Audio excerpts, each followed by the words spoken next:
ओम भगवते वासुदेवाय नमः। दोस्तों, आइए जानते हैं होलिका दहन की पौराणिक और प्रामाणिक कथा क्या है।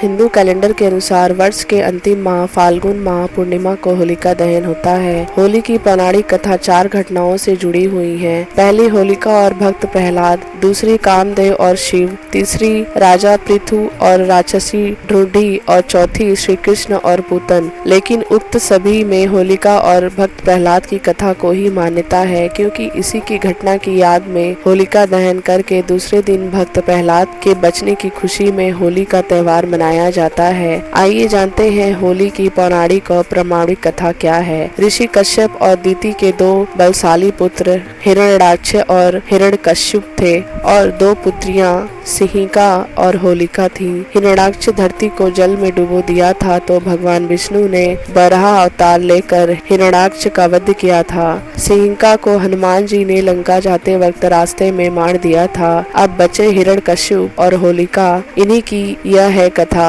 एक बार की बात है, त्रैलोक्य पर विजय प्राप्ति के लिए हिरण्यकश्यप ब्रह्मा की तपस्या में लीन था। असुर राज हिरण्यकश्यप की तपस्या से प्रसन्न होकर ब्रह्मा जी ने उसे वर मांगने को कहा तो उसने कहा कि अमरता का वरदान दीजिए। ब्रह्मा जी ने कहा कि यह संभव नहीं, कुछ और मांगो। तो उसने कहा कि आपके बनाए किसी प्राणी, मनुष्य, पशु, देवता, दैत्य, नागादि किसी से मृत्यु न हो, मैं समस्त प्राणियों पर राज्य करूं। मुझे कोई न दिन में मार सके, न रात में, न घर के अंदर मार सके, न बाहर। यह भी कि कोई न किसी अस्त्र के पहाड़ से और न किसी शस्त्र के पहाड़ से मार सके, न भूमि पर, न आकाश में, न पाताल में, न स्वर्ग में। ब्रह्मा जी तथास्तु कहकर उसे वरदान करके अंतर्ध्यान हो गए। हिरण्यकश्यप जब तपस्या में लीन था तब उसी दौरान देवों ने असुरों पर आक्रमण कर उन्हें परास्त कर दिया था और देवराज इंद्र हिरण्यकश्यप की गर्भिणी पत्नी कयादु को बंदी बनाकर ले गए थे।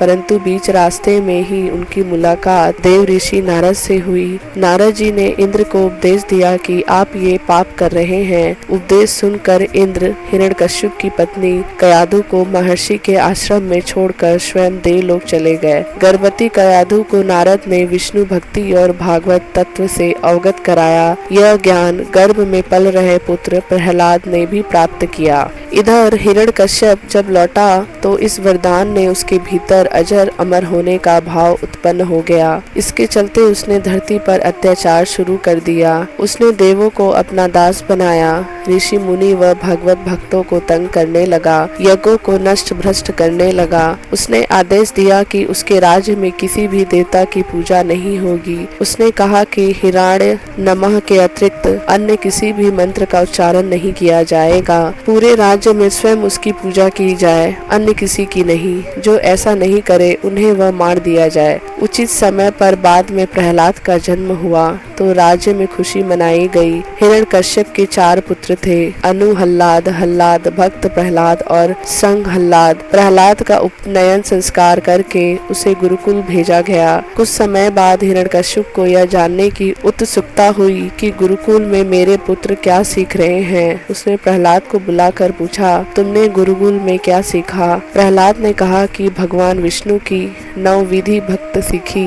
अपने पुत्र के मुख से अपने शत्रु विष्णु का नाम सुनकर हिरण्यकश्यप क्रोधित हो गया। कई बार समझाने पर भी प्रहलाद ने विष्णु की पूजा पाठ बंद नहीं की तो इससे क्रोधित होकर हिरण्यकश्यप ने अपने गुरु को बुलाकर कहा कि ऐसा कुछ करो कि यह विष्णु का नाम रटना बंद कर दे। गुरु ने बहुत कोशिश की किंतु वे असफल रहे। तब असुर राज ने अपने पुत्र की हत्या का आदेश दे दिया।